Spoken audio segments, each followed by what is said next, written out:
Dorks, we love to cover different topics, and one thing we've touched on many a times, but really never done a full episode on, is gaming. And that's why we've got today's guest in, because he knows a bit about gaming.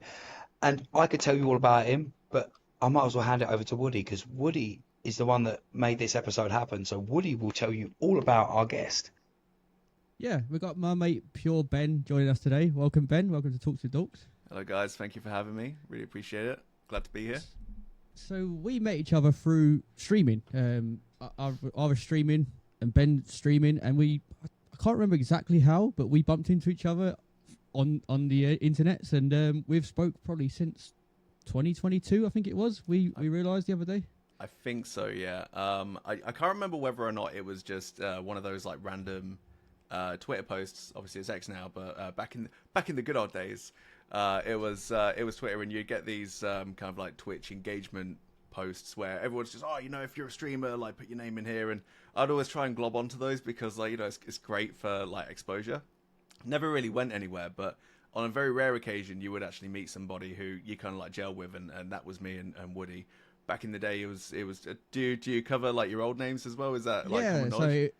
Before when the podcast started, it was II Ryan HD, but then it was like we changed it halfway through. Yeah. Having the podcast, so yeah.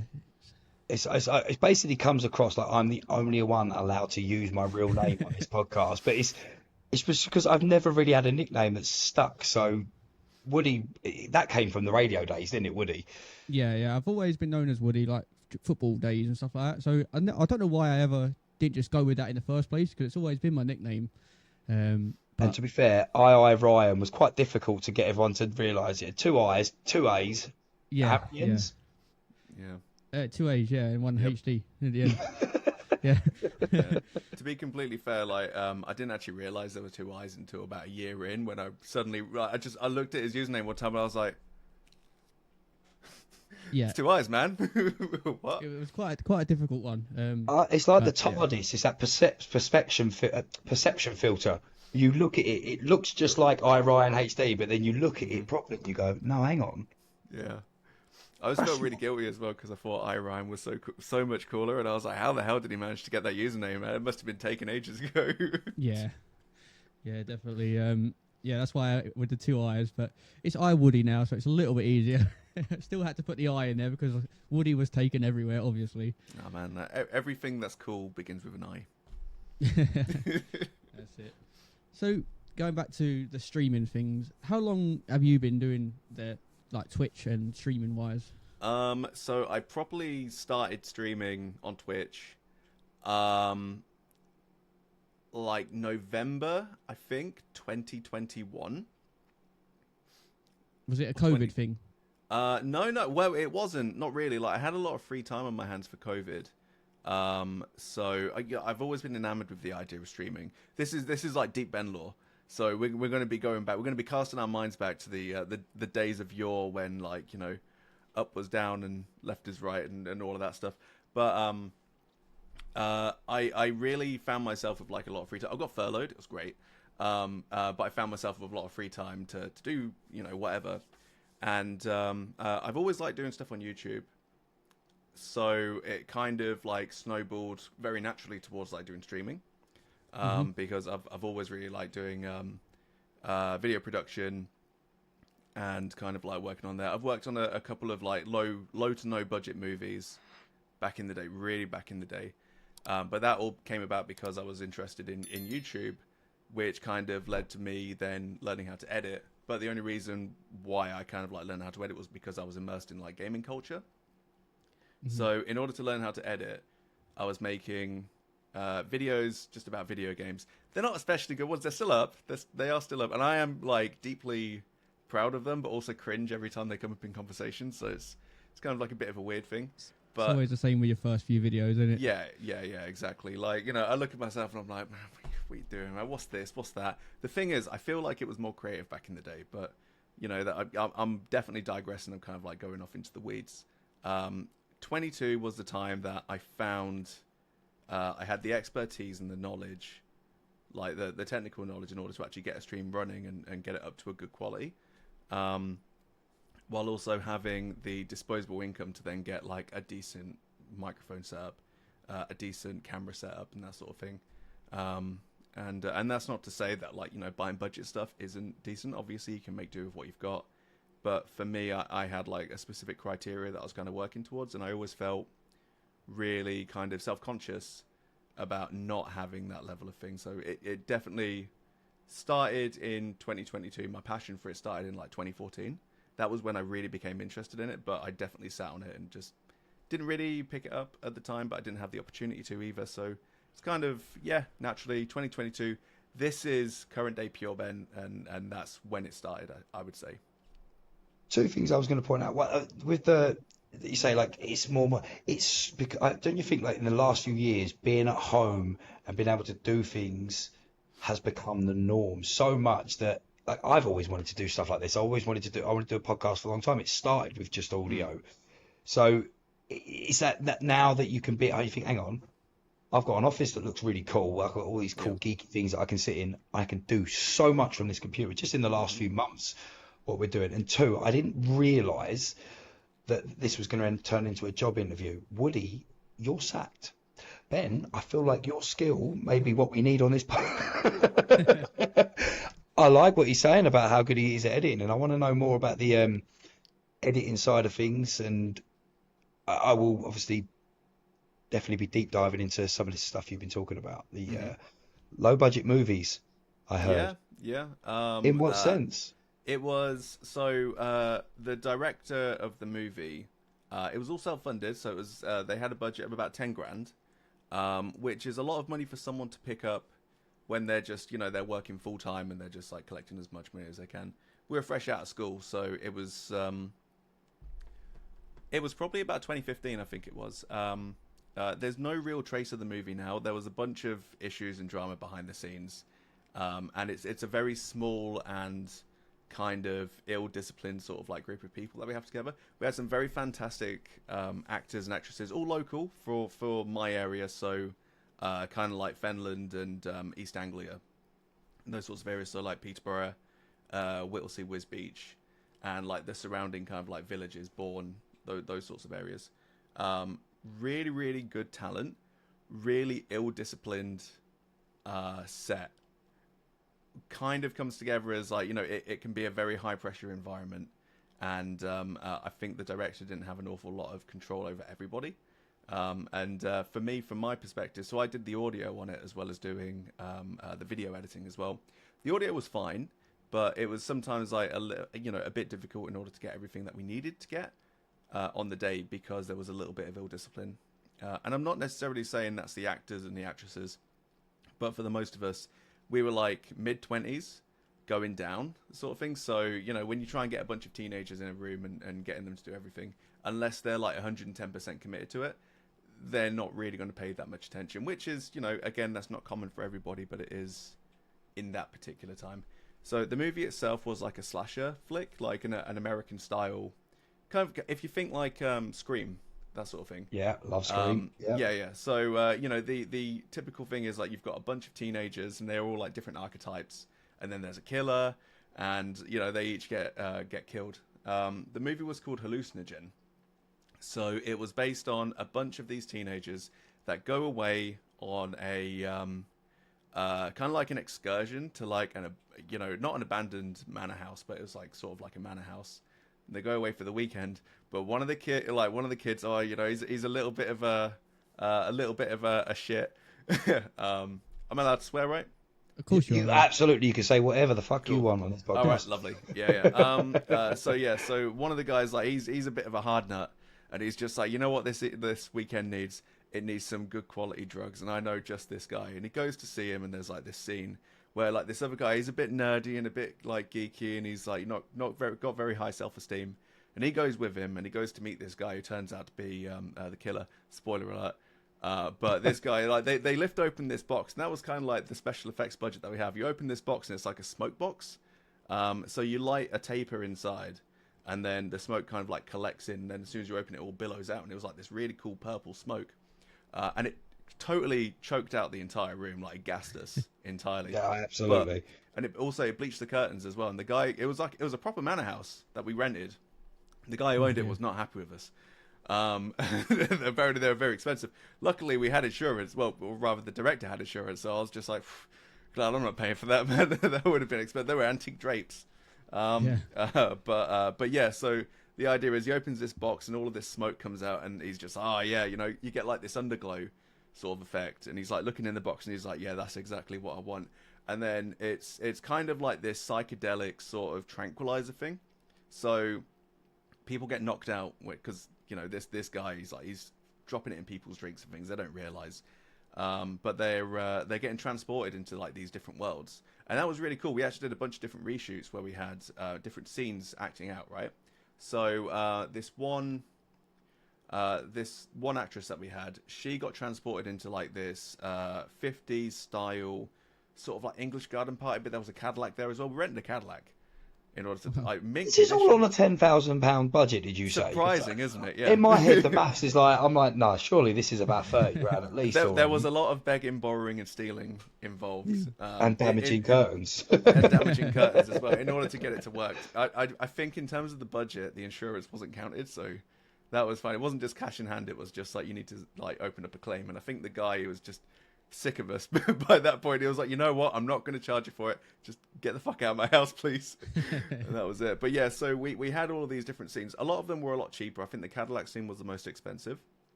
You know, again, I don't know the exact amount of money, but there's a guy quite local to us who like rents out like antique American vehicles and stuff. And I think in order to like, you know, for exposure, in order to like get some advertising for his business, they kind of discounted it for us, so they got it in. So yeah, so we did all the audio stuff, we did all those shoots, they were really cool. But then the behind the scenes stuff, I was working a full-time job at the time, and my output wasn't going especially high, and because of the ill discipline in the on the set and in the different scenes, I was finding it very difficult in order to actually like match up like audio and like video and stuff.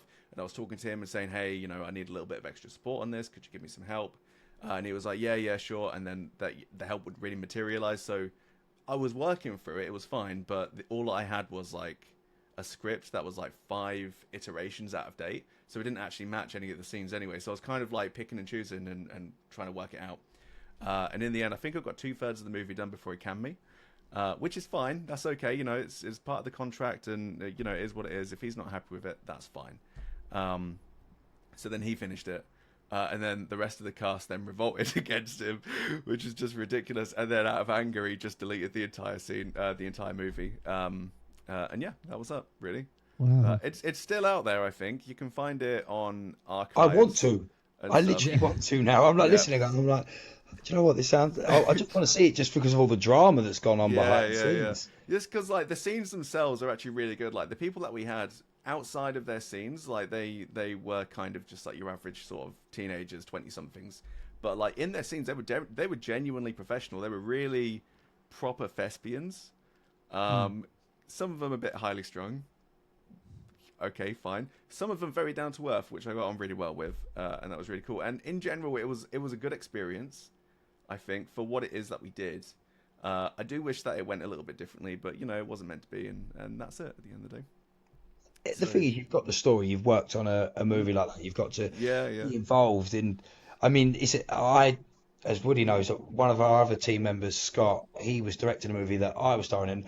We were a no budget movie, like everything was freebies, everything had to be freebies, and we were trying to do a film about a wrestling show, so we was like, well, that's the bit we're going to struggle with. But so, like you say, even though we never got to complete it, like we all still talk about it, how cool it was doing that, thinking we're making a movie, and it's, you know, hard work that goes into it, Yeah. especially if you're into that stuff. Yeah, for sure. I guess you would have gained experience from editing that as well. It'd have been good Well, experience. for you. I did already have a decent amount of experience going into it. I think more experience than was necessarily anticipated, because I was getting like directions. It was like, you know, cut here, and this is how you cut, and I was like, I know how to cut. You know, so I would say like, you know, I'm working on this cut of this particular scene. What are you looking for? Like, what's the feel? And it was like, so just cut this bit and this bit, and that'll be fine. I'd be like, dude, that's gonna look like shit. This is what you want to do, and I think that caused a little bit of friction as well, maybe, which is fine. Again, you know, It's professional differences, I think. Yeah. But yeah, you know, it definitely gave me a lot of experience in like people management, I think, and managing expectations, in the sense that I wasn't very good at it. I'm better at it now. I think that definitely comes with maturity and maybe getting a bit older as well, and being a little bit less tolerant of people. Yeah. But yeah, no, it gave me a lot of experience in terms of like managing a very large project and kind of cutting it down into bite-sized pieces and then working with like, you know, workflow and stuff. I definitely didn't have experience with that because I was just working on my stuff, you know. Yeah. So it Yeah. was like 15-minute long video or something. That's, relatively speaking, very easy to manage, providing that you go into it and you know exactly what it is that you want to do. When it's a one-man show, you know, you're doing the shots. If you're not happy with something, oh, I'll just can that and just reshoot it anytime that I want because I know when I'm free and I can make space. When you're working with other people and you say, well, this shot isn't really that great, you need to then kind of work around the you know, the need for reshoots. If reshoots are going to be you know, inadvisable, or if you just can't manage them, you know, if it's not practical to do a reshoot, you need to then pick and choose and compromise and see what works and that sort of thing. So I'm better at that now, I think, as a result. Definitely. Yeah. Definitely. So you went on what? So that was around 2015. What did you go on to do after that? After that, it was so. All in all, looking back on it now, it was a good experience. At the time, it was a really terrible experience, and I think that led to me just kind of being put off with making videos for about 3 years or so, I think it was. So at that point, I was just concentrating on my career. What career I had. I worked at CEX. I was a tail monkey. So there wasn't really like much to do in all of that. So I think at that point, it was more kind of working myself through like, all right, what have I learned? Do I want to touch it? And then every time I would sit down and be like, right, I want to make a video and I want to get back into it. I just had no motivation to do it. So I think at that point, I might have been a bit depressed. And maybe, you know, struggling a little bit with mental health and kind of, you know, at that, up to that point, because he said some very nasty things to me before he can be very unprofessional. Don't do that, kids. If you're ever in a position to manage somebody, don't lead with your shit. It's just not a nice thing to hear for anybody, and it hurts people, and it kind of reflects badly on yourself as well. It's why some people call them managers and some people call them boss. There is a massive difference, and people don't realise managers manage, boss, Yeah. boss. Yeah, Yeah. exactly. But yeah, so I was working on myself, I think, and kind of building up my motivation again. And the moment that I then really started to like gel back with like making videos was, I think, on the run up to the pandemic. My life had kind of settled down a little bit. I'd moved jobs, so I then became a photographer, which was great to a degree. It's a very difficult job, and it's a very sexy sounding job until people realize you're up at 4 o'clock in the morning because you've got to go somewhere, and then you're driving 9 hours to get to Inverness Because it looks nice at that time, or yeah. Well, no, not necessarily. So I did time-lapse photography. So we were setting up cameras, mostly construction sites, but it was the project that the client really wanted. So, you know, wherever they wanted to point a camera, we would go there. We'd do a survey, and we'd survey it and say, you know, is this going to be, you know, fine? Can we do this? Most of the time, it was very easy for us to do because it was all self-contained. So it was just a solar panel and a camera, and as long as it got enough sunlight, that was fine. Then you build a ground mount and some scaffolding and stuff, or you go onto a construction site and you wire it up to one of their generators or something, give them instructions. They wouldn't follow the instructions. You'd be back in 6 months to change over the battery, and that sort of thing. But like, it was fine. It was an okay job. I made a lot of money doing it, but I also wore myself into the ground doing it as well. And that's when I started then really rediscovering my joy of like video making, because one of their big things was, we don't just want to do photography. We want to then make like videos, right? Like business videos. And that was great. I was just, oh my God, like I could do this, I'd get paid. I'll actually be a videographer. Like that would be cool, man. Like that's exactly what it is that I want to do. And I would use that to then segue into the industry and be like, what up? I've got 3 years worth of experience. Give me a job. And that's when like the big media crunch hit. So there were no jobs. And that was it. And there was no call for it. And I was just like, shit, like this is just my fucking luck. But you know, then that was fine. And then I was just like, right, well, if I can't do any video stuff there, I still need to build a portfolio of sorts. Why don't I then look into streaming? And then COVID hit, and that was really good for me personally. I know obviously a lot of people really struggled during it. and you know, got a lot of respect for people that struggled a lot but made their way through, especially if they were dealing with COVID or dealing with long COVID. Also, my girlfriend, you know, poor thing, she had long COVID for like 10 months, couldn't smell or taste anything. It was awful. I made her a burger one time. She was just crying as she was eating it. She was like, I can't taste this. And, you know, what do you say in that? You can't just be like, I understand. I don't understand. I can smell and taste just fine. And I've got COVID. Yeah. You know, I And don't I've know got what's some going gaming on. to do while you're sitting there suffering. Yeah. While you're sobbing, just keep it down a little bit. I've got to record a video. But yeah, no, that gave me a lot of like freedom of time to then really sort of not just dip my toes into the scene, but really kind of wade into it. And then it kind of, you know, I started then rediscovering like different industry topics and kind of really getting to know people, making notes of like, oh, you know, how do they speak with people? How do they do this? How do they do that? And yeah, really kind of like developing myself and my persona, and then, you know, kind of building my way up from there. And and you've built a really strong community from that point onwards. Like your streams now, like I got a great community with it. They're definitely a credit to me. I don't understand why they still stick around. To be honest with you, I don't get it.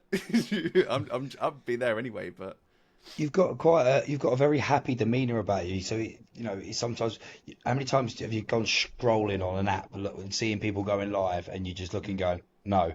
You've got one of those personalities. Like we've been doing this for how long now? 10 minutes. Like, the whole story. I was just sitting there going, just listening and leaning. You've got that personality. Like you said, you found. You know, it wasn't just about the job you want to do. It's about you as well. There's a part that you want your persona to be put across. This is why people get into entertainment and do this stuff, is because even though you may be your own worst critic, you like something about yourself that you know is likable. yeah, I guess you know, I don't like to blow my own trumpet. No one does. Exactly, yeah. But like you know, I've had other people like, because you know, like you say, I am my own worst critic. You know, I will go live without the expectation of anybody really coming in. You know, for me, that's my video game time, you know, and I would be there regardless. So like, I go live anyway, and you know, if people want to come in and you know, and they want to say hi or something, great. But what really makes me happy is the fact that I keep on seeing the same faces and the same names like over and over again coming in, to the point where like I know nothing about these people outside of what they tell me, but what they tell me is a great deal about their lives, and I feel like it's a really nice personal look into like what they're going through, you know, and kind of like a look at their human condition and, you know, what it is. And it's not just people in the UK as well. There are people all over the world. Like, I'm truly Pitbull at this point. I am Mr. Worldwide. It's fantastic, man. It feels great. You know, it's really awesome, and it's genuinely like so cool. Like, I've got this Swedish lady that comes in and she just tells me about her jobs working on trains, and I'm just like, that's really fucking cool, man. I love hearing about this. It's great. You know, it's just, I don't know. I wouldn't change it for the world. I love it. We've got a strong group chat of fellow streamers and people that join our community that we've met through the years as well. We're all in this group chat now. I don't think I've never met any of them personally, but we're all in this group chat, and it's brilliant. Like, it's like that little community that we built with this bunch of people is so strong, and everyone's so supportive no matter what they're doing or what's going on in their personal life. It's great. And isn't it great? This is one of my favourite things, and it's why, you know, this podcast is what it is talking about, you know, you the friends that you've got in that group, that people, you're all into gaming, you all love your gaming, but you've got that shared love for that one thing that makes you bond over this thing, like I do with gaming and or movies and TV shows and superheroes.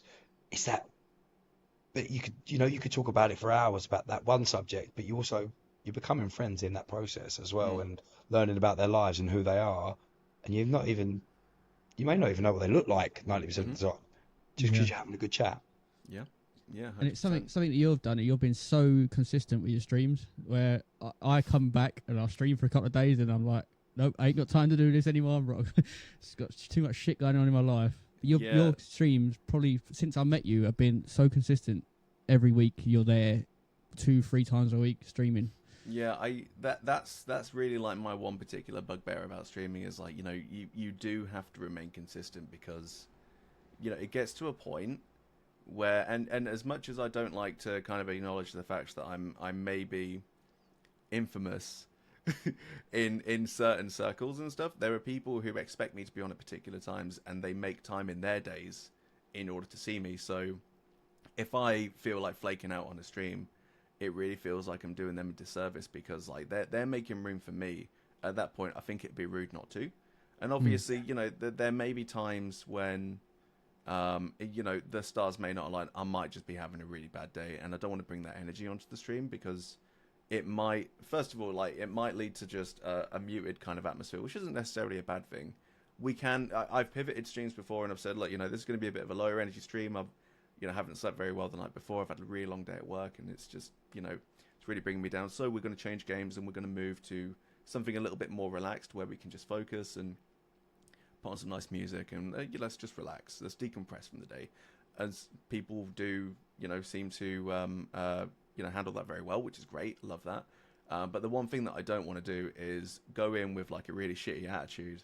Someone says something wrong to me, and then God forbid I snap at them or something, because I don't want to do that. Like, I want everyone to be in a good place. It's very rare that I will like lose my temper with something, and for the most part, it is people coming in and being deliberately negative or trying to either get me banned on stream or something like that. Mostly for using like slurs. Doesn't always happen in chat. Usually that gets caught very quickly.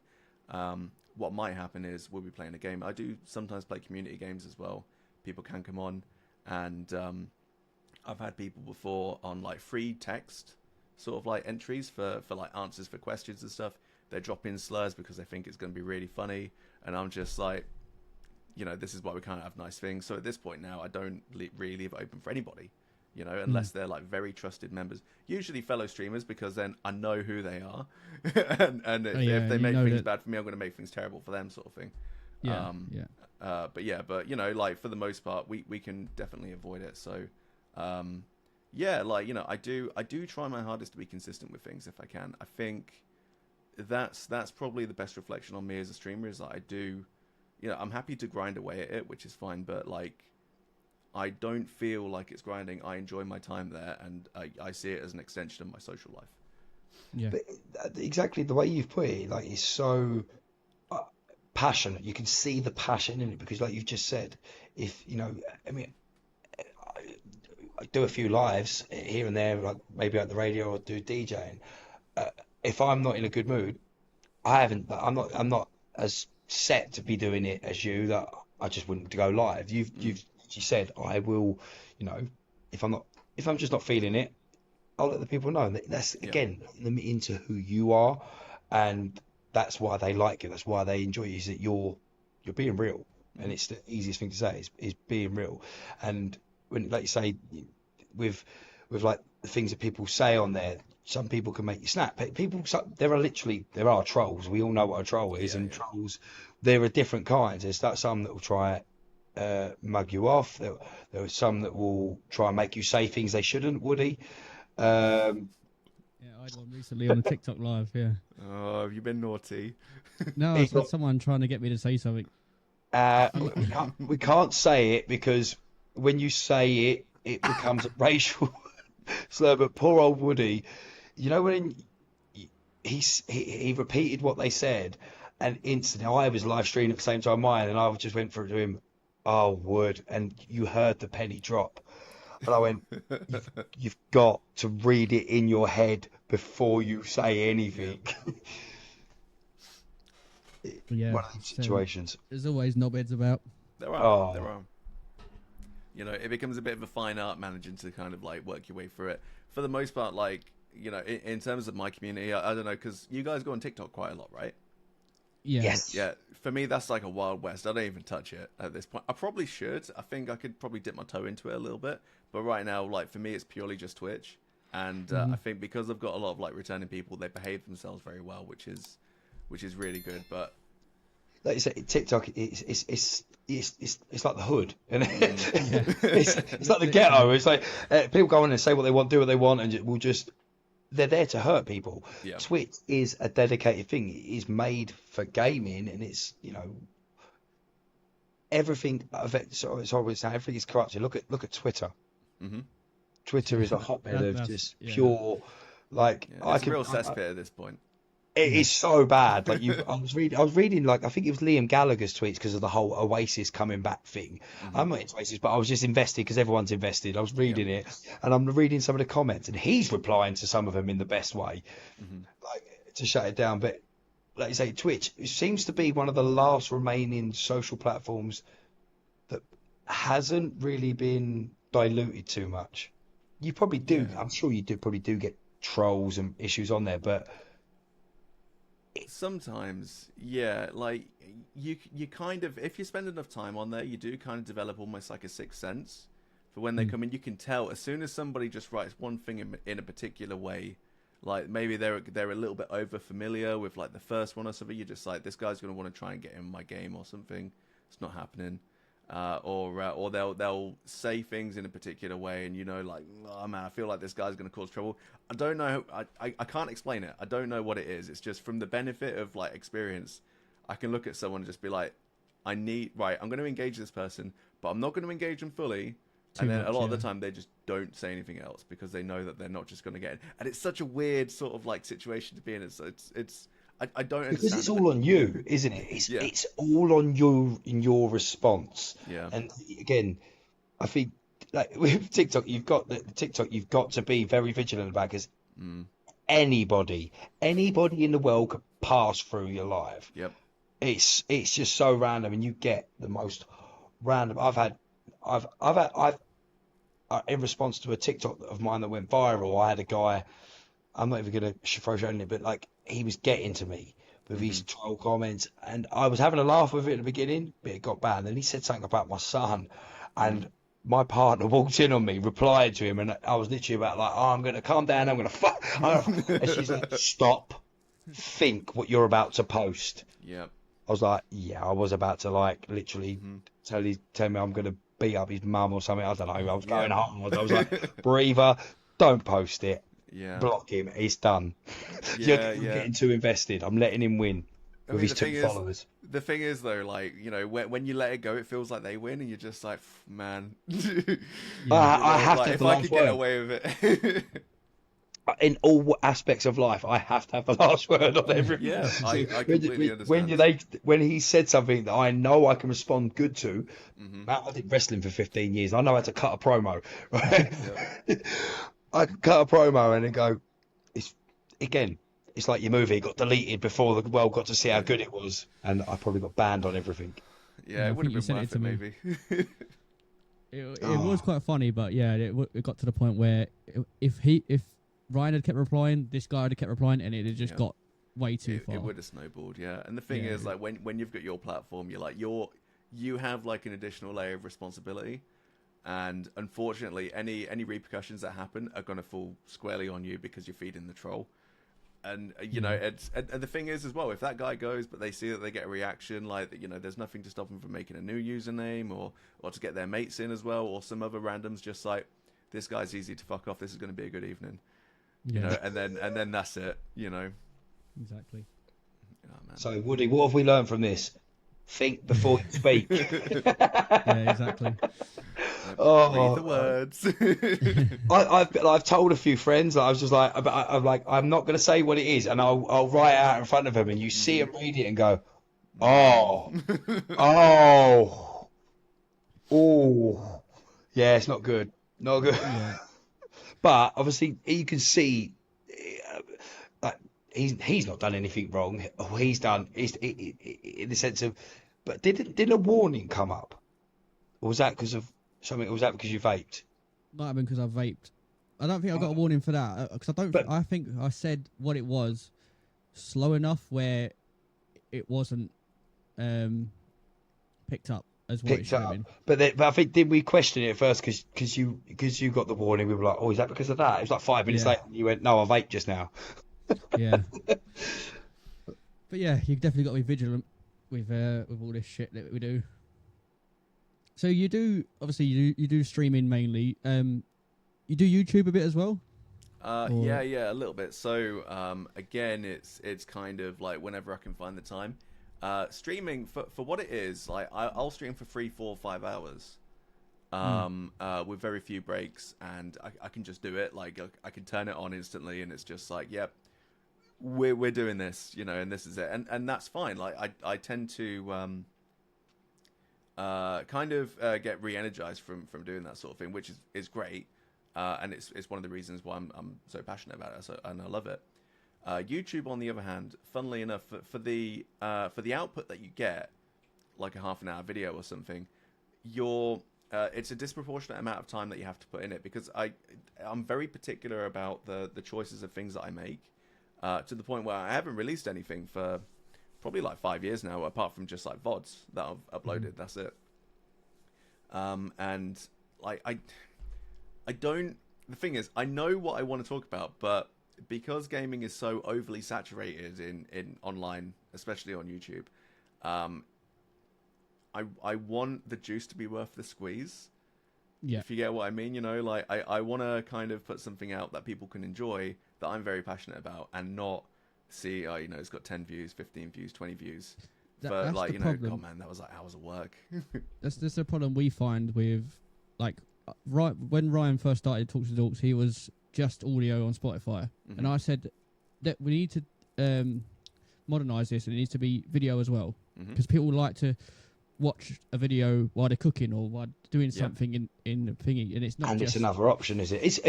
I'd always wanted the video, but basically, look, long story short, it started with my friend Ash, and he was reluctant to do a podcast at the beginning, but I kept saying to him, look, we have these conversations on the phone, we just need to press record. We're quite funny, sometimes. But he was like, purely, he only wanted to do audio ever. And to me, it was like, it felt like it was, it was just stuck. And then when he was like, I don't know if I can continue doing it as much. And I was like, look, I want to, and I want to grow it. Are you okay? You're always part of the team, regardless. You come back when you want, sort of thing. Yeah. I knew Woody was the right person. Now I know he's introduced me to the right person.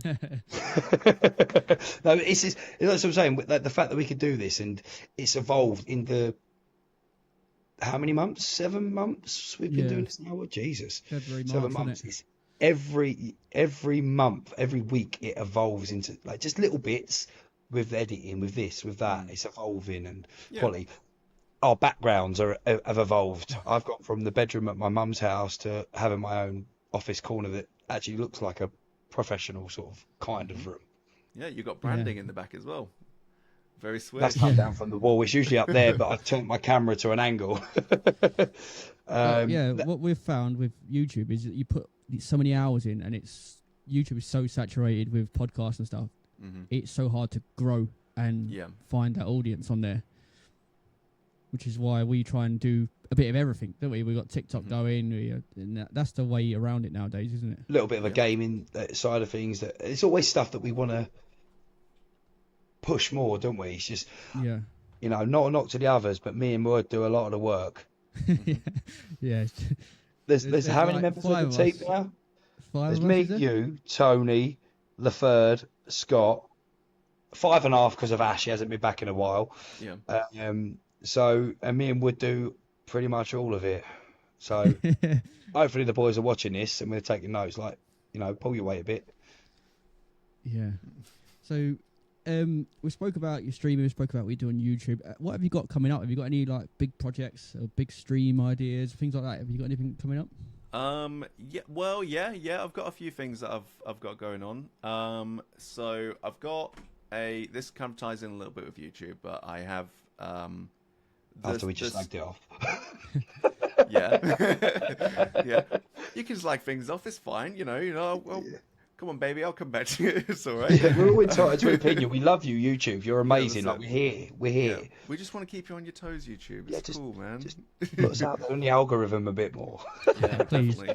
But yeah, I want to work on like a first impression series of just like video games, right? So I'm very passionate about gaming, especially indie games as well. I feel like again how YouTube gaming is very saturated. I think indie games are also quite saturated. It's very difficult for an indie developer to get out, especially if they're doing like an experimental concept, because when you go experimental, players, people that are going to buy your product, they don't necessarily have a frame of reference of what it is that you're trying to sell them. So, they'll probably take the safer option to say, you know what, I'm not really going to get involved with that. Looks cool, looks interesting. I don't know if I'll like it. So instead, I'm going to take my hard-earned money and I'm going to spend it on something that I know I'll probably enjoy.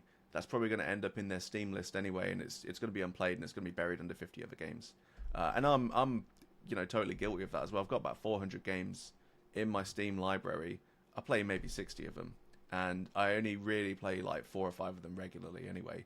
So I think it'll be like a good place to kind of like go into, because I'm getting a bit more notoriety on Twitch as well.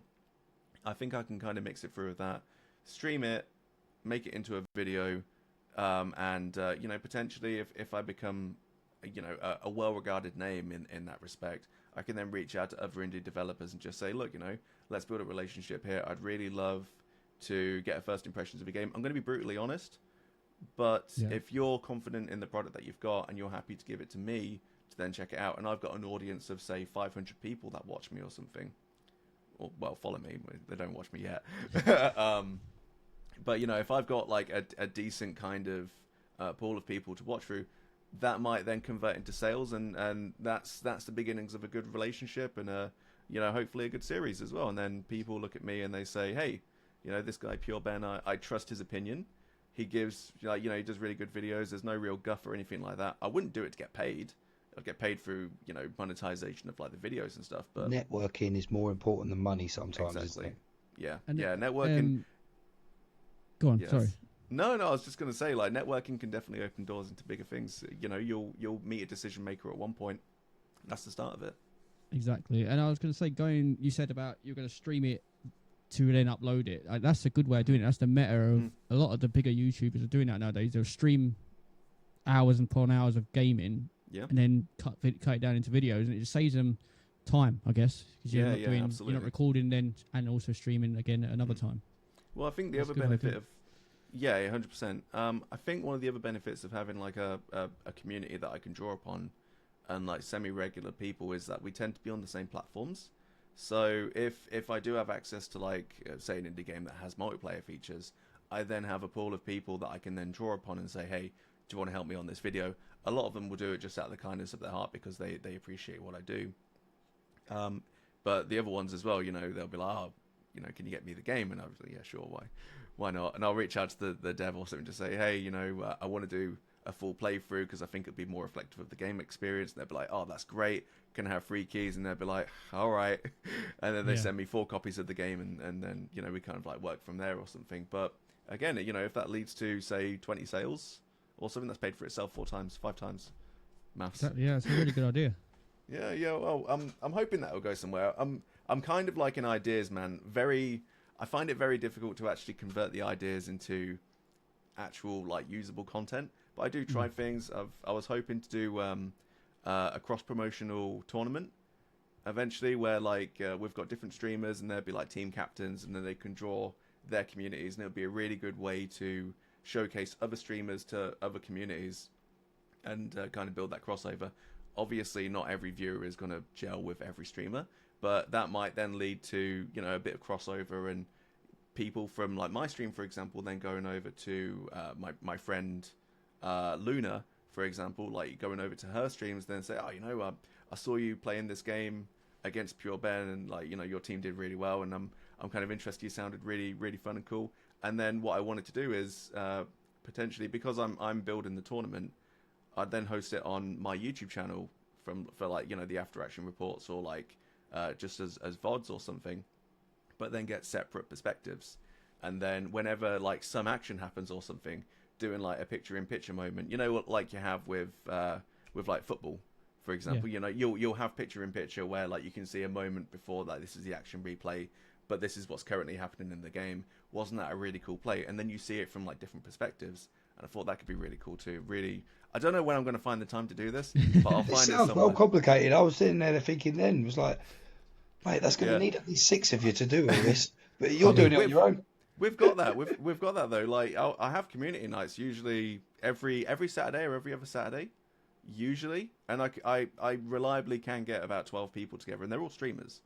You know, so this is like the culmination of several years worth of it's charitable to call it work. It's not really work. It's hanging out and enjoying myself, but also, like you say, building connections, networking. Doing your passion, your hobby, isn't it? Really? Do what you love and love what you do. Yeah, 100%. 100%. And it also makes a sense. You youngsters nowadays, like this is why me as a DJ, the nighttime industry is going out the window. You just said Saturday night, I'm with my community who play a game. Yeah, oh, sorry, well, man. that's different to what I used to do. But now I mean, it's obviously what I love. I do love DJing, but at the same time, I'm DJing on a Saturday night. I do sit there and think, if I go home, I'm going to finish at 3. I'll get home at 5 because I've got a 2-hour journey. If I throw an hour. If I jump on the Xbox for an hour, it's not too bad. Yeah. Always thinking about the game. Maybe I'll just give up DJing and I have to start getting paid to do streaming. Sounds like you can DJ on Twitch. Are you aware of that? Yeah, I know about this. Yeah. I was looking at it, but my laptop's been having a few issues. I don't know if it'll be able to handle it at the moment. But I was thinking about this, especially now I've got the cams and stuff for doing this. Like there is an idea to do it. I've been trying to and get then people Ryan have on realised how streaming. shit I am at DJing. Well, that's the problem. You know, you might get those new people that are just like, I'm new to DJing, this looks really cool, and they just don't know any better, and you're just like, great, keep it that way. Yeah, not realising I'm using other people's mixes. I've tried to get you onto the streaming as well, on Twitch a couple of times. We said we're going to do it. Do you know what it is? I don't know why Twitch. I've set it up 2 or 3 times, and I always have issues when I go back to it for some reason. I don't know what it is. I want to get onto it, and obviously we've got a Twitch, haven't we, for this? Yeah, I'd like to do it. I've started. Ben, you're gonna look at me like I'm one of them. I'm a TikTok chav. I do a bit of game streaming on TikTok now. You know, it is standard Call of Duty, but it's just testing the waters since I got all this. I was able to get the office and stuff done. And to be honest, you know what I did download this week because I saw it on the Xbox Game Pass, and I'm so excited to dive into it. Is the Crash Bandicoot trilogy, the Insane trilogy? I never bought it when it came out, but I played them games originally back on the PS1. So I tested it for about 10 minutes the other day. I was like, oh my God, there's all 3 games. I'm going to have hours of fun on this. It is so much fun to play. Oh, they were then. So the quality's better. I'd say so. Yeah, it's definitely a lot more intuitive now. Whereas before, I own both. So I've got all the PlayStation 1 games. I think we've got some of the hard copies downstairs. But I've got them on my PS3, just as like digital copies. And when I got back into them, I was playing them, and I was just like, oh, man, this feels really difficult. Like the analog sticks don't work. I've got to use like the D-pad and stuff. Like, what is this? And then going to the Insane trilogy, I'm just like, this feels like a modern control scheme. And obviously, we didn't know any better back then. You know, like but we had what we had. Exactly, yeah. You know, you'll have what you have, and you'll be happy with it. You know, and that's it. But like, go on. I keep calling you quite young. There's 10 years between me and Woody. I feel like you might be a little bit older than Woody. So I'm 32. Older. Yeah. You're 32. All right, okay. So still not as old as me, but yeah. So the fact that you played all 3 of them on the PS1, that was just showing to me that you've been around since the PS1 era. Yep. This is a great segue into another one of your passions, Ben. It's arcade games and retro gaming, isn't it? Yep. What console did you start with, Ben? This is how I'll know. What was your first console? The first. So according to my dad, the first console that we had was an Atari Lynx. I don't remember it. He basically said like, I got you to play it on some time. I must have been like 6 months old, like a year old. I don't know how babies function, but I was just like, Dad, like that doesn't count. All right, that's fine. The one that I remember having was a Mega Drive. Genesis in the US, if you're nasty. I remember. Offended YouTube, TikTok, now the Americans. Yeah, that's it. Well, we're gonna hit the entire list eventually, but we had a Genesis. So the games that we had in there, Mega Drive. I now have a Mega Drive again. My girlfriend bought it for me a few years ago because I was like, man, like, I'd really love to play all those old like Mega Drive games. That'd be great. So she bought me a couple of them. And by the way, if you're the type of person like me that people find it very difficult to get gifts for you, just tell them, you know what? I've been kind of getting into retro consoles a little bit, but I don't own any of the games. Here's a list of games that you can pick from. Only get one, and that'll be fine. And they will share that around, and you'll get a ton of games and no stress, and it's great. It really is. Yeah. But I've got Aladdin on Mega Drive. Really good game. I think the cartridge is a little bit dodgy. The magic carpet. Yeah. I think it's a little bit dodgy because I knocked it one time and it froze and it went grey. Even the old, not doing it for you, know. Didn't work. No. So it's either the cartridge or it's my console. I think it's the cartridge. But kids these days do not know the stress of trying to get a game to work. Yep. The PS1, come on, please get past that first bit.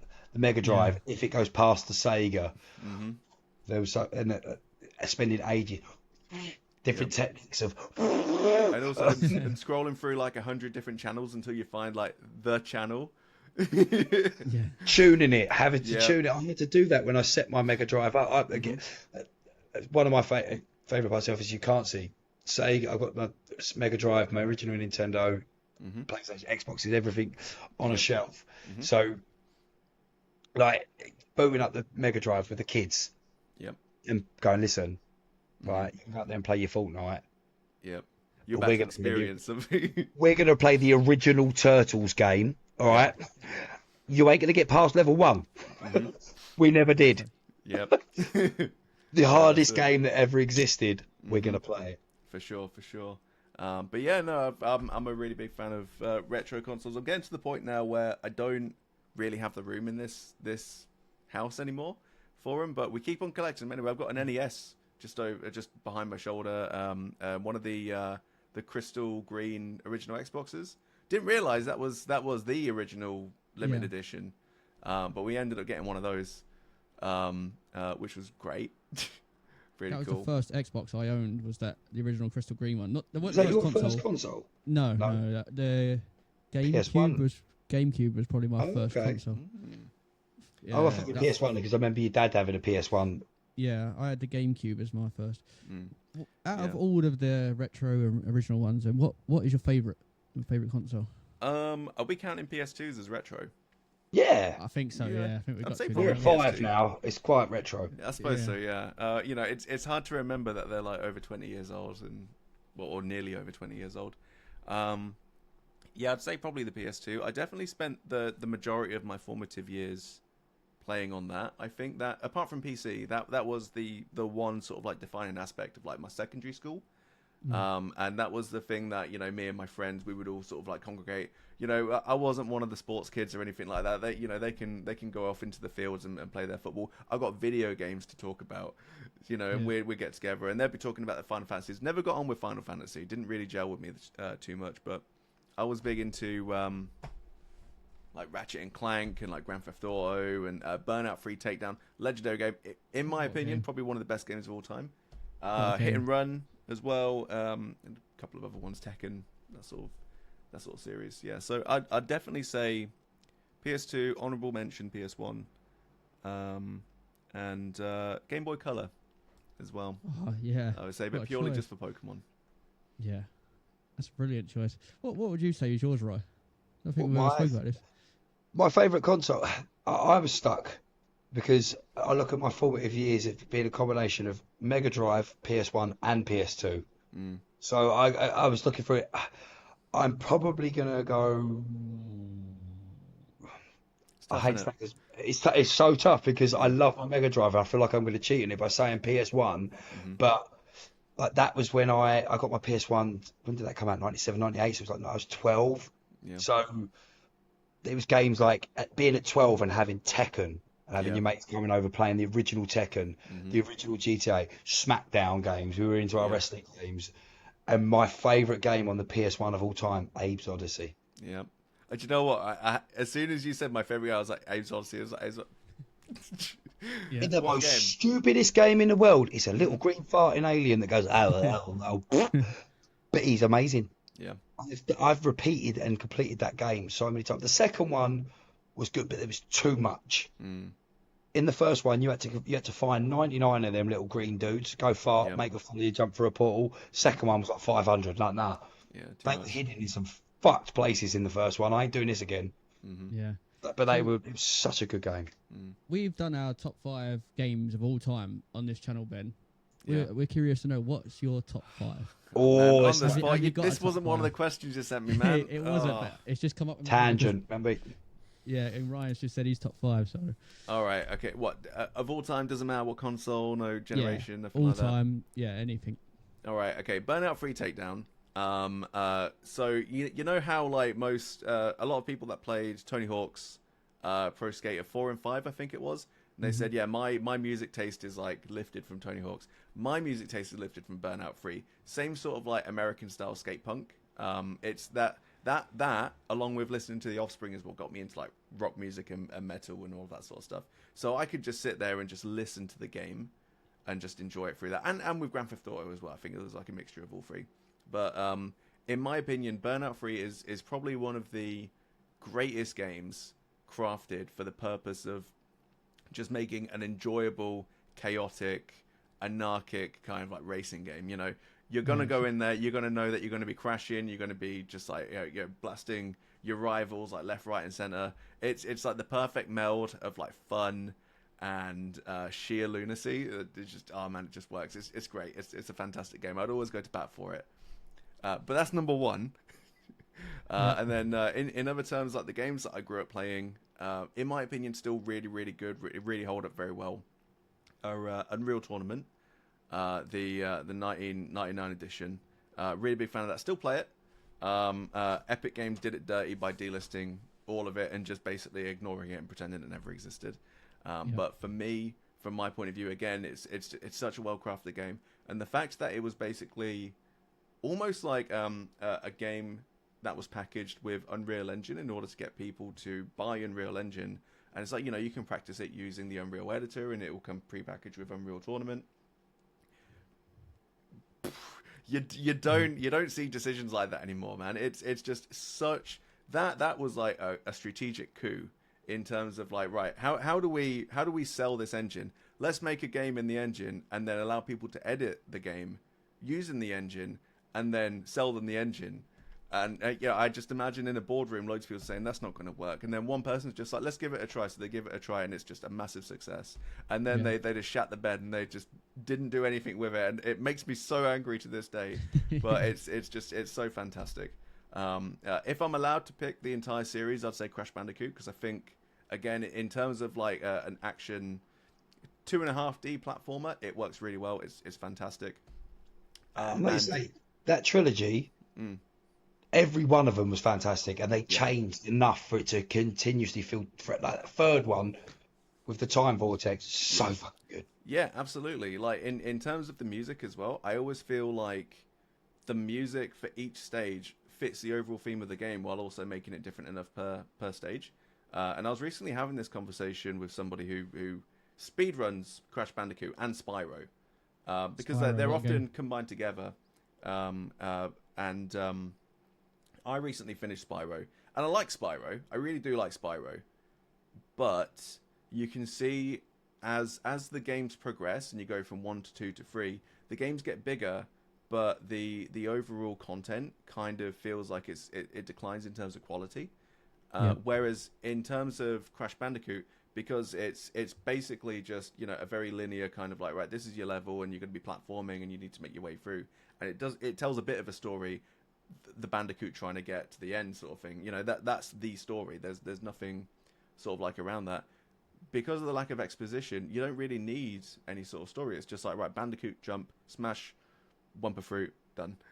You know, that's it. And it works. It's a formula that works. It's fantastic. It really is. In terms of the other two, because I'm aware that I'm probably waffling on a little bit now. No, you're good, man. No, go on. Well, the Baldur's Gate series, so Baldur's Gate 3 has recently come out. Kind of a bit of a departure from what I remember, but Baldur's Gate 1 and 2 were very kind of self-contained in terms of their games, but still breathed a lot of life into the overall world that they had. Baldur's Gate 3 draws a lot on that, but I feel like it's significantly different to the point where it feels like it's a different game that draws upon the universe, which is what it is at the end of the day.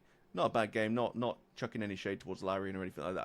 I think they did fantastic, and I think it is probably the game of the year in terms of last year, which I think it did get. But the 1 and 2 were fantastic. I remember I've got very fond memories. 16 years old, it's summer holidays. I did not leave my room. I was playing Baldur's Gate 2 the entire time. I would wake up at 4 in the morning for some reason, play the game until like 9 o'clock at night or something like that. Only come out of my room for food and to shower maybe once a week. It was disgusting. Yeah, I look back on it now and I cringe. I remember them days. Good times, good times. And then the fifth game, man. It's called being single. It's great, wasn't it? Yeah, it was fantastic. I mean, I was a teenager. I was just like, girls, I've got video games, man. Why would I want girls? But yeah, no, the last game, I think maybe Age of Empires. I'm a big fan of RTS and that overall genre, and it was like a formative experience for my kind of like lifestyle. I think 1 and 2, you can see the progression in terms of 1, the theme is amazing, and then they take everything that was great in 1 and they kind of ditched all the bad stuff, all the pathfinding and everything like that. They moved over to 2, and it was just an improvement, everything on there. I went from playing 1 all the time, like religiously. We got a demo CD on a magazine from PC Gamer Mag back in the day. That I'm showing my age now, but I just played it to death the entire time. All you had was just like 1 random map, 2 civilizations. You were the British. You were always the British, and you were playing against the Celts, and that was it. And I played it to death, and it always ended up the same way. But I just played it so much, and I was like, man, I'm so pumped for this game. And then my dad took me to PC World one time, back when PC World existed, and I saw it right there, Age of Empires 2 Gold, and I was like, Dad, I'll do anything. Please get that game. And he was just like, yeah, right. So he got me the game, and I installed it, and I was like, on the way home, I was like reading the manual, like cover to cover. It was great. And then we got there, and I got it on, and I was just like, God, this is like a homecoming. It's fantastic. But yeah, so those are the games. Just to summarize, you've got Burnout Free Takedown, Crash Bandicoot, the series, Age of Empires 2, Unreal Tournament 99, and Baldur's Gate. That's it. Really, That's my really 5. good top 5. Yeah. That's How a about very, like, what's the word? Like, Diverse. diverse. That's the word I was looking for. Like, set of games. I think mine was like Sonic 1, Sonic 2, Age Odyssey. Yeah, I mean, you know, it's okay. You can like what you can like, and I think, you know, considering the market and what it is that we have available to us, I think it behooves us to try new things, because, you know, there's never been a better time to play games. Yes. I think. Yeah. And if you decide, you know what, I'm going to go out there, I'm going to try something new. You don't like it, it doesn't gel with you, that's totally fine. That's okay. You know, one man's trash is another man's treasure. It's all good. It's like that, and sometimes like when some of your own friends, you say, right, they're playing this. Mm-hmm. Yeah. That was that. But Sea of Thieves, Red Dead Redemption was a big one. I went out, bought that game when it came out because everyone was going mad about it. It's the GTA of the West. Yeah. I played that for about 3 hours with my mates, and I was like, I've spent 90% of this walking Yeah. to get somewhere, right? To go and pick. I've got a leather strap. Mm-hmm. Yeah. Sorry, where's the hose? Where's the music and the radio that I like? Mm-hmm. I need a helicopter. I'll go back to GTA 5. That's totally fine. That's fair. You know, it's not for everybody. I understand the draw of it, but I'm like, I think with me, it always goes back to ADHD. I have the attention span, but like I've learned that too drawn out just isn't my way. Like, I love a good story in a game, but there's only so long I can give myself to end it. Yeah. If that makes sense. Yeah. It needs to kind of like compel you along, and sort of like you need that like immediate kind of satisfaction of, all right, you're gonna go to this place and this is what's gonna happen. So you're like, great, and you get there, and then the thing happens. You're like, that's the reward kind of like cycle, just like kicking in. You're just like, oh yeah, this is it. One of my all-time favorite game series is because of is Resident Evil. Mm-hmm. Like there's the quiz side of it. Yep. There's always the little game side of it. Yeah, the There's little the puzzles, zombies and the bigger monster side of it.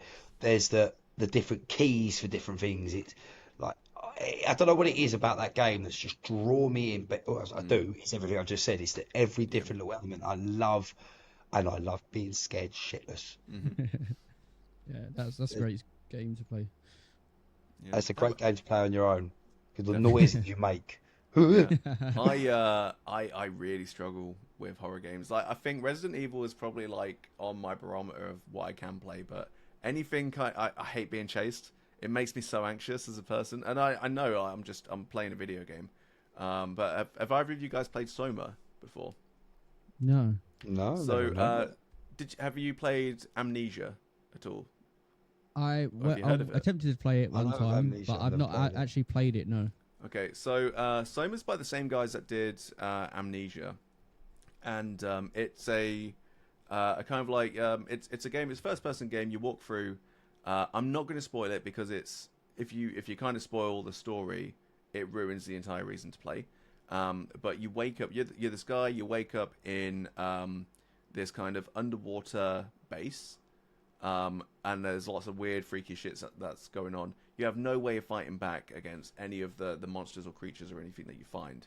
So you kind of basically have to maneuver your way around and hide and kind of like creep around and unlock puzzles and boxes and whatever else.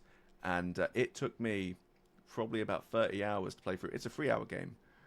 But I spent so much of it just like, I can't do this. I cannot. Yeah. And they had to include a safe mode for people that struggle, and I did use it. I made the excuse that I was also making a video about it as well, which is still kind of like in progress, because there's a lot of interesting kind of concepts that it covers about like Wow. identity. I'd like to try this. Yeah, it's a very good game. It's well worth just a quick dip in, just to give it a try. It's very cheap as Yeah. well. If you get it on sale, it goes down to like 90% because it's quite an old game now. Yeah. But definitely worth it. Very atmospheric. If you like that sort of thing, it'd be really good for you. If you don't like that sort of thing, but you enjoy philosophical concepts and kind of the horror of like Cthulhu-esque kind of like, not in terms of the sea monsters, but in terms of the horror of the unknown and you know, kind of like what lies beyond reach sort of thing, but it's watching you, you know, and kind of like the terror of like anything could come out of me and get me, and it doesn't. Like that'd be my biggest nightmare, but I would get so much adrenaline out of this game. Yeah. You probably would. You probably I would, hate the deep dark ocean is something that fears me. yeah. Yeah, stay away from the So- ocean, man. You don't want to go there. Yeah, no, no, I'm not a fan. No. Yeah. I have nightmares of the Titanic a lot. Yeah, no, I dig it. I totally do. Like, you know, you could shoot me out into space, and I'd be like, this is fine, you know. But you're just like, Ben, we're going to send you down to the ocean. I'm like, Yeah, no chance. no, Yeah, Not happening. yeah. Give me Deep Space Nine over Atlantis any day. Yeah, 100%. But yeah, no, it's definitely it's well worth it. But that was like I could barely having it on safe mode, knowing that I wouldn't get attacked by the monsters, and I could just walk through and observe everything. Was still like there were still moments where I was like, I don't like this. I can't do it. I've got friends that play like Alien Isolation and like Outlast and even Dying Light. Just the thought of something chasing me fills me with a deep-seated uneasiness. And I know some people really get off on that. That ain't me. I can't do it. I really can't. I take it. But did you ever play the Friday the 13th game? No. I missed out on that one. Yeah, because that is literally like you said. So with that game would stress me out. Mm-hmm. Like being Jason was, I don't know. For me, it was like it wasn't as fun as it looked when you're being chased by Jason. Yeah. Yeah. It was like you just put fire around this, everyone's just hiding. But when you're the anxiety that gives you when you just see him walk past, or I think they did it. I think COD did Michael Myers. They did a Michael Myers thing years ago. I used to be able to do it. There was a map or something like that where he'd appear. Yeah. It's like someone would turn into him and start chasing you with a knife. Yeah. Weird feeling that. Yeah, I Really bet. weird feeling because When you you can't get chased. control it. Yeah. Yeah, exactly. So we spoke about your gaming, you spoke about your streaming and things you like. What do you do outside of streaming? What do you like to do when you're chilling in your chill time? Man, you know what? I'm a really big fan of sleeping. I love that. I honestly, I was giving this some thought. I don't really know what it is that I do outside of streaming, because so much of my life is consumed with either thinking about it or doing it or content creation in general, and like how to kind of like step it up. I watch TV shows with my girlfriend. We do have specifically set time where we spend together at her insistence, which honestly is probably the right thing to do, really, because if she didn't insist on it, I would probably spend all my time up here. But so easy to do. it really is. It really is. And I like playing video games. I do play video games off a stream as well. Not as much as I do on stream. I'm usually just like set to maybe on a Sunday or something like that. But yeah, we watch TV shows together. I'm not really a big TV show fan. But she'll always be like, oh, let's watch the Gilmore Girls. And I'm just like, I don't want to watch the Gilmore Girls. And she's like, all right, I'll try and find something that you want to watch. And I'm like, okay, all right, fine. And then she'll be like, what about Vampire Diaries? And I'm just like, summarize it for me. Just like, lots of people die. And I'm just like, yeah, all right, I can get behind that. That's it. And it'll be something like that. But she's definitely the TV watcher in this place. And then, yeah, outside of that, I read very occasionally. I used to read quite a lot. I used to be very, very bookish. Less so now, just because I don't really have the time, and I don't often invest in ebooks as well, so I don't really have the space either. But I do. We have quite a fantasy, like, because of what we're into, the gaming. I used to read all the time. Yeah. But now, because we can get our fantasies vision, because like you say, gaming is such a big thing. You can visually see it now, can't you? Not it's half the work of having to make it up in your head, because you can watch it and play it out your way. Yeah. Yeah. Yeah, but you're not just like, when I find that watching TV, watching movies, especially with watching movies as well, I don't often, I'm going to sound like a bit of a dick, I think, but I don't like going to the cinema, because whenever someone's like hyping up a movie to me, I'm just like, it's not gonna reach the expectation that I've got for it, and I'm gonna be disappointed. Loads of people were like really bigging up like a lot of Marvel movies, and again, this is gonna be angering a subset of Marvel fans probably, but a lot of them are overrated, my opinion. And I often get buyer's remorse whenever I go and watch them, and then regret having to pay for the tickets. It's very rare that I find a movie that I do genuinely enjoy. The thing is, this is the whole point, is it? Everyone's a geek for something different. You don't I've always said this. I've spent a lot of time being bullied growing up by people because you're not into football. I was told to stop being a geek because I went into football. But I look and go, you realise you're the same as me because you're into football. You're a nerd for that. Yeah, you're fucking You nerd. you like 22 men running around a pitch chasing a Liverpool in little shorts. I like men in spandex. I like Power Rangers, I like Batman, Superman, and I like wrestling. And I just generally like men in spandex. I don't know what it is. Yeah. This is something that we had a discussion about with me joining the podcast, because I don't do, I can't sit and watch movies. I get bored very quickly, and the TV shows and stuff. So I said to Ryan, I'm not into that stuff. So where do I fit in? Yeah, where do I fit? And then his argument was, you game, you stream, you're into all that sort of stuff. Yeah. So that's your side of things. You're that geek and nerd. Yeah, bring that to the 100%. podcast. I think it also helped as well. I drip sold it to him in a way I felt, knowing Ryan, knowing my nephew, was that, listen, I want you to come on. The first job I told him I wanted was a producer. So I want you to come on. I want you meant to be on camera. I want you to come on camera. You'll be there. You will talk as much as you want to talk. If you want to be in the background, be downstairs. I don't. You may know this. Do you know who Kevin Smith is, Ben? What, as in Jay and Silent Bob, Kevin Smith? Right. Big Yes. fan. Huge fan, man. Yes. Finally, a guest that knows. I don't have time for a lot of directors. I do. One of my pleasures in life is watching Kevin Smith movies. I always have time for them. I'm going to tell you now what my idea for Woody was, and you'll be the first person that understands it. Okay. He is Banff Man. Fat Man Beyond. That was the idea, was that he will be there to be involved. Obviously, Fat Man Beyond is Kevin Smith and Mark Bernardin, but JC is there as a third co-host. So that was how I told him, you come in when you need to come in. We'll call on you for your expertise if we need you to share something, etc. like that. Deep down, I knew he was going to be more than that. I just wanted him to be eased into it because he was concerned he may not be able to get involved in the conversation. But Yeah. a lot of what it is like, as he knows, he's learning about stuff as well. All different. We talk to different people that are into different things because you're all learning. You see how passionate people are about different subjects, and Yeah. it's what we're here for. We're all dorks, we're all nerds in some different way. Everybody in the world is. They just don't like. Some people don't like being called it. I embrace it. Yeah, We all do exactly. now, yeah. You know, if you go through life and you can't be your authentic self, then I think there's definitely something wrong. I think, like, you know, you owe it to yourself. If you enjoy something, just embrace it. You know, if you're being unabashedly your true self, doesn't matter what people say to you. You know, if they take issue with something that you enjoy and they're just like, oh, look at this guy, he's a big old nerd. He watches football and has a microphone with a light on it. You know, it's like, well, I like my microphone with a light on it, and I'm just like, well, I think it's stupid. And I'm just like, well, I think you're stupid. You know. Yeah.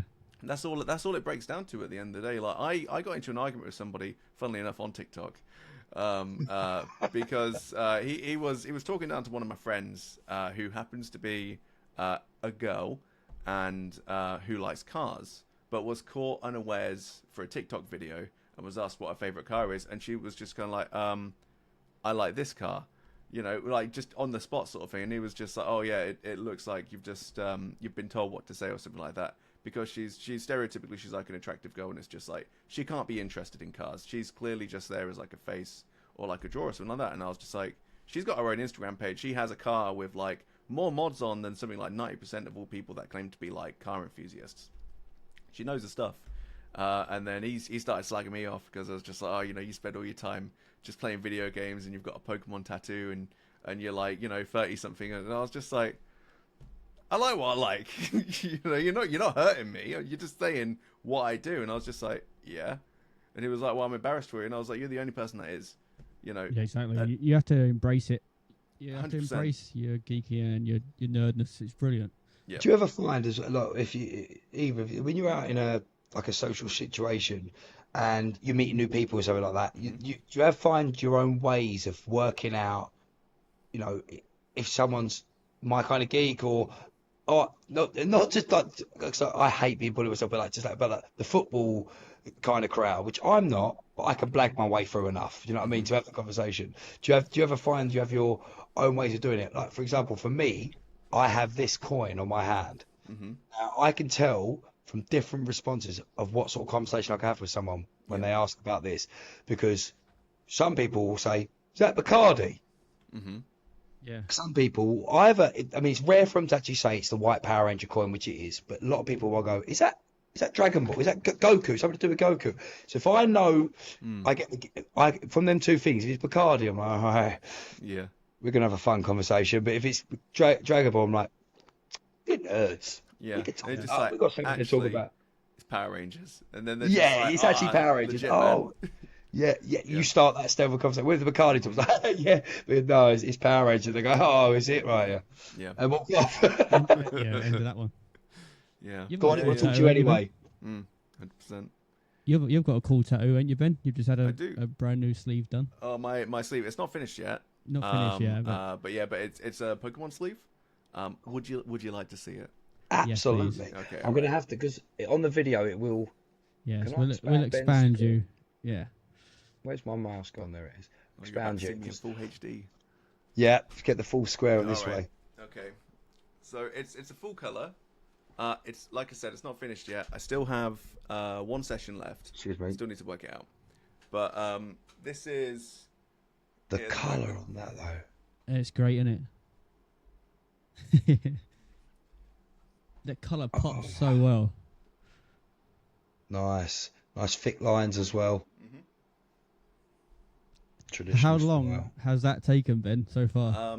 I've had 4 all-day sessions, so altogether I'd say probably 28 hours, which is, I think, in some cases a little bit faster than what people expect, but also a little bit slower than what other people expect. So it's kind of all up in the air right now. But yeah, this has been like percolating in my head for a very long time, mostly because I just wanted the Gyarados. Really, that was it. Favourite but, Pokemon, I take it? Sorry? Favourite Pokemon's Gyarados. No, No. no, that would be Umbreon. But I just thought like Gyarados would be really cool because it's one of my favorite Pokemon. It's from when I used to play like Pokemon Yellow, and the very first time I played it, I got had by this guy in like one of the first Pokemon centers that you find. He sells you a Magikarp, and he's like, "Oh yeah, man, it's a really powerful Pokemon. It's great. It's fantastic." And then you get the Magikarp, and you're just like, "This sucks. Like, why would I want this?" But then he's like, "No refunds." So you're stuck with this Magikarp, and at the time, at the start of the game, it's quite expensive. But if you stick with the Magikarp like over enough times, you get it to level 20. It starts off at level 5, get it to level 20. It's not crazy, you know, but it can't fight. It's bloody useless. So you need to kind of like nurture it, and you need to chuck it out first so it gets some of the experience points for being in a battle. Then you need to swap it over, and you need to take the hits. But when it does evolve into a Gyarados, like it's so unbelievably overpowered for that section, and it still retains like its power level throughout the entire game. So you know, it attacks really strong, it's got really good HP, and it's really fast as well, and it can genuinely carry you through a lot of games. And I like to think of it as like, okay, so if you can't handle me at my worst, you don't deserve me at my best, sort of thing. So it's kind of like that sort of reminder of, you know, like, oh, it's like things that are, you know, if something's worth doing, it's worth doing the right way. And in this case, the right way is like, you know, you need to be persistent, and you need to continue pushing at things. And sometimes things are going to push you down, you move back up. And I'm really kind of overselling this idea of the tattoo. It just started as a nice tattoo, really, but over time it's taken on a bit of a greater significance.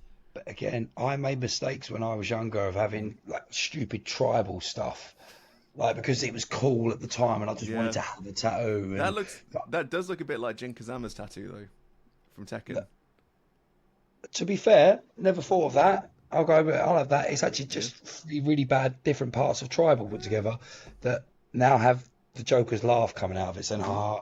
But I made them mistakes when I was younger, and I did so many of that.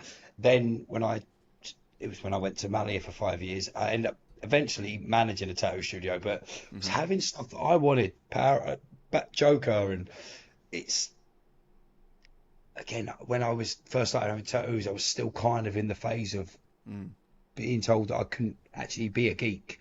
Yeah. Essex during the late 90s, early 2000s. Horrible. Yeah, I can imagine it might have been a bit of a rough place to sort of grow up in. But, you know, Hasn't got much better. They are, well, still the same. Yeah, but, you know, I mean, like, this for me as well is kind of also, like, a stand against the world of, like, you know, trying to... Because, you know, I think most teenagers go through a point where they feel ashamed of the things that they're passionate about. I steps up that in now. Yeah. And I think it's also a very natural thing as well. Peer pressure is definitely a thing that you have to, you know, handle when you're at school. And sometimes people don't grow out of that. You know, they get to the workplace and they're still being peer pressured. You know, they might be with like a bunch of rough and tumble lads or something like that, and they're just like, oh, I really like comic books. And they won't say that for fear of being kind of like, you know, like beaten down.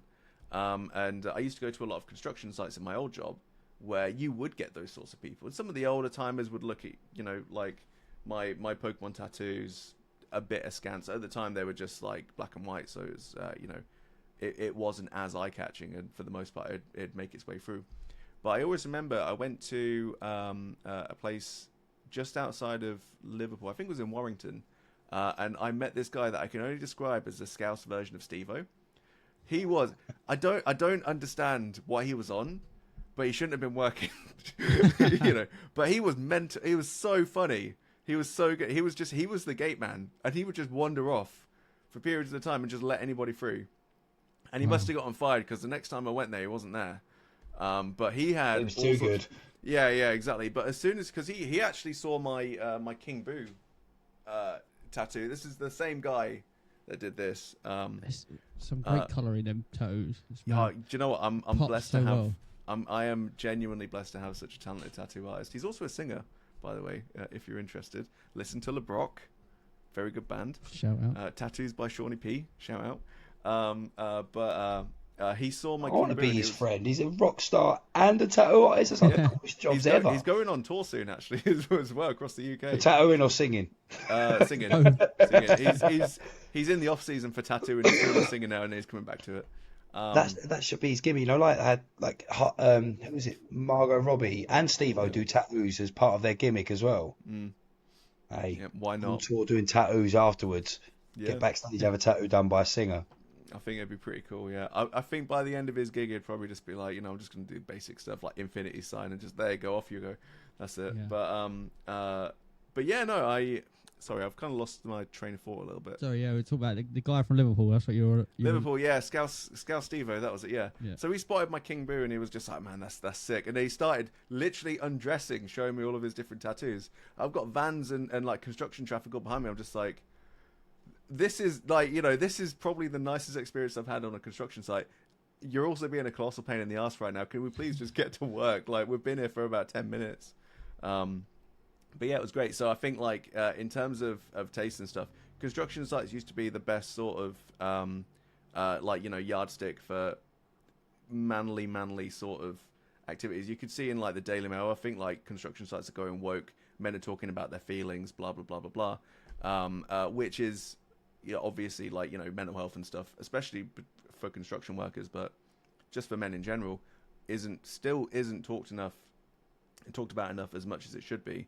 But I think there's a generational shift now to men who are comfortable talking about those things and are embracing the things that they like. And I think it's definitely improving things for the better for a lot of people. And I think, we're all part of that. And I think embracing our enjoyment of things is really, really good, really empowering. I had a similar scenario recently at my work. Someone found my TikTok, and normally the old me probably would have really shied away and like been scared that someone's found it. But now I just embrace it. I was like, oh, I hope you followed me. Drop a follow. Have you not yet? Yeah, well, no, I didn't. And just like, I know that the old me would have been shit scared of that someone's found it, and I'd have been trying to block them away. But yeah, it was like you have to embrace that. This is what I like doing, so that's what I do outside of work. Exactly. If you found it, you found it. Mm-hmm. I used to try it when with DJing was kind of like meant to be the cool Ryan that was out that gimmick. It's always, for me, it's always gone like I've always had this wrestling mentality of the different characters of me. Yeah. Real me is the geek side of things. So I would have probably, like, when I first started this, me and Ash was like, right, we need Instagrams to do with it, and I was like, right, I'll change my personal Instagram to Talk Dork Ryan or something like that, and keep it away from the DJing one, and it was all shared from that, and I was like, it got to a point of like, I mean, I still share it from that one, it's just gone back to being my personal one, but I'm like, so what? Like, I'm not bothered. Like, it's again always thinking, why am I bothered if people that look at my DJ stuff are only interested in the DJ side of what I do? Yeah. Cool. I don't care if the 2,000 followers I've got on Instagram, 10 of them go, he's got a podcast. What's he talk about? Oh, he talks about Batman. He talks about game. He talks about this and this and that. Yeah. Give it a listen. And I've had it in most random situations of people coming up to me while DJing and going, that episode with Woody where he did Wake Up Woody, where Woody, it's like talking to me randomly about episodes where I'm like, the last person I expected to be listening, but okay, cool, thank you. yeah, it's really awesome, isn't it? Like, you kind of almost get like whiplash when you just like, I wasn't expecting this at all, not here, not now. But I think it's really cool of kind of getting like that split, and like for Woody as well, like, someone at your workplace kind of finding your TikTok, especially if it's entirely natural and it's just the algorithm, like, that's got to be so cool, man. Like, just It was weird, yeah. Yeah. I didn't expect it. It was my boss actually that found it, and he rung me up, and I know what the old me would have been thinking straight away, and because this news path that I'm on with doing this podcast and stuff, it was just like first response, hope you followed me. Because it's just where I didn't care anymore. He probably was doing it to take the mic, but I didn't let him do it. And I liked your message about like mental health and stuff. I think that's a good thing to push, especially for men. It is. Get them talk about. I mean, men do need to talk across, but it doesn't matter what you need to talk about. But understand that You know that it's such an weird to think there's such an old mentality now of like these lads you say about the construction site that oh lads don't you be bees and birds and all this and it was just that was what you knew of a construction. I was like I've worked and done things and I was useless at anything manual labour. But I also felt like back in when I was younger, it was like I didn't fit in because it was always football, tits, and Yeah. like yeah. Did anyone watch the latest episode of Smallville yesterday? I thought it was really good. Yep. He's going to be Superman one day, I promise you. Mm-hmm. And I'm like, look at you like, but just find, they say, workplace, and you might least expect it. The people that you work with or surrounded with, it's just even if you drip sell. Mm-hmm. Like I find if I can drip sell 95% of the time, if I can drip sell something geek into it, I can get them to admit they're into anything we've spoke about on this podcast. I'll show you something on YouTube. I need you to press subscribe. Mm-hmm. Yeah. Just to get there Yeah. and find that. What's it like? Can't forget the word I'm thinking of like that. Way into drip sell, go to, but listen, because I want everybody to hear what I'm talking about because I Yeah. love talking about this. Yeah. Any Exactly. kind of in is. And is it's worth one of it, them. It brings me to a valid point. You know, we said that this podcast goes from 1 minute, what am I going to talk about? Is it going to be a podcast? And you start talking to like mates. Mhm. I have no clue Yeah. how long we've been doing this. Yeah. Part of me thinks it's been 20 minutes. Part of me It's- thinks it's been over an hour. I think it's an hour and a half. I can see We've it. been going for No. about Yeah, hour and a yeah. half, yeah. So I was going to say, Ben, we've got we could talk for hours and hours. How would you feel about coming back and joining us for another episode in the Yeah, future? why not? We can pick up where we left off. It doesn't need We to have be got- immediate. Yeah, we've got so many more questions that we could have gone asked, and this is exactly how I thought it was going to go. Where I wrote this document out, and we've barely stuck to it, which has been great though. It's been such a Yeah, good no, conversation. it's been a lot of fun. It really has. Good, glad you enjoyed it, dude. And yeah, absolutely. I'd love to have you back. I mean, I genuinely cannot believe it's been an hour and a half. Yeah, Wow. I've been looking at the time thinking, wow, because I just glanced down and had a look at it then, and I was like, wow. I looked once and so I was like, I could have, part of me was like, I can't remember what time we started. So I just looked down, looked up, carried on listening, and then that's when I thought about it then. I was like, do you know what? I really don't know how long we've been going.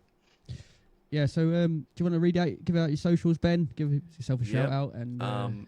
So can viewers see the name tag like just in the So bottom I right? will put one on the edit. Okay. Yeah, you can find me as Pure Ben on everything. That's PURE_BEN.